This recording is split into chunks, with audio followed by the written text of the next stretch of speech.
Welcome to the stories of the Bhagavatham. This is chapter 26, the first story, the Rajasuya. After defeating all the kings, Yudhishthira was ready to perform the Rajasuya ceremony. He invited all the rishis, his relatives, teachers, gods and goddesses, as well as the kings of the earth. On the day of the ceremony, the ground was prepared with the golden plough, and all the vessels were made of gold. Then came the time to choose one person among all the guests to sit on the seat of honor. After some discussion, Sahadeva, the youngest of the Pandava brothers, rose and said, "Sri Krishna is the one who deserves more respect than anyone else. He is the basic nature of all pujas. He is the fires and the mantras. He is the Atma in all beings. By honoring him, we will be honoring all beings. Therefore, Krishna should be worshipped first." All the gods, wise and holy men, were pleased with this suggestion.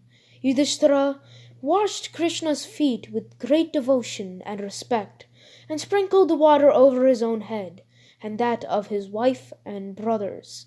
He offered Krishna yellow silk and valuable ornaments and gifts. Everyone stood up with their palms joined, saluted Krishna. In the crowd was Sisupala, who hated Krishna and could not bear to see him being worshipped. In an angry voice he shouted, "Do you not see all these great kings and rishis before you? How can you ignore them all and offer the highest worship to this no-good cowherder? He is not born of a high caste, nor does his tribe have any good qualities." Sisupala went on and on with his abuses at Krishna. Krishna did not react, but sat calm and cool. But his devotees covered their ears, and some even left the hall. The Pandavas drew their swords and rushed at Sisupala, who challenged them. Krishna rose and asked them to calm down.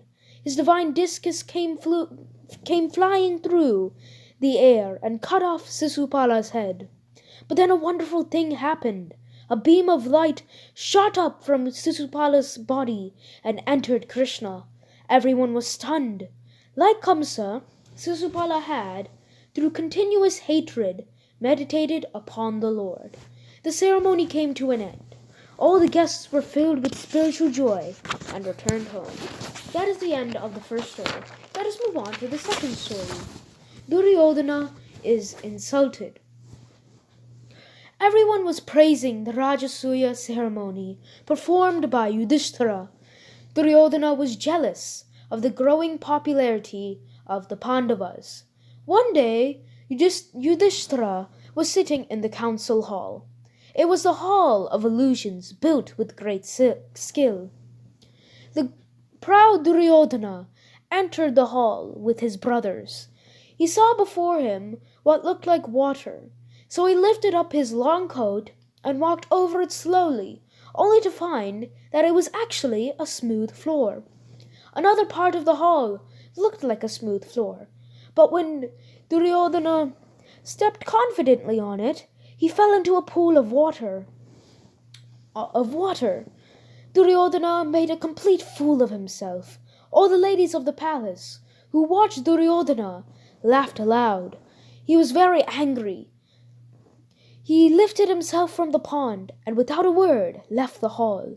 Yudhishthira was disturbed about what happened, but Krishna knew that the fall of Duryodhana and his supporters was coming soon. This episode later on led to a war between the Pandavas and the Kauravas, also known as the Mahabharata War. With Lord Krishna's support and Dharma on their side, the Pandavas won the war, also known as the Mahabharata War. That is it for the second story. Let us move on to some comprehension questions for chapter 26. Question number 1. Why did Sahadeva feel that Krishna must be chosen as the guest of honor at the Rajasuya ceremony? Question number 2. Why did Sisupala's soul reached Krishna after his death? Question number 3. What has caused the great war between the Pandavas and Kauravas? That is it for this chapter. Thank you all for listening. Jai Shri Narayana.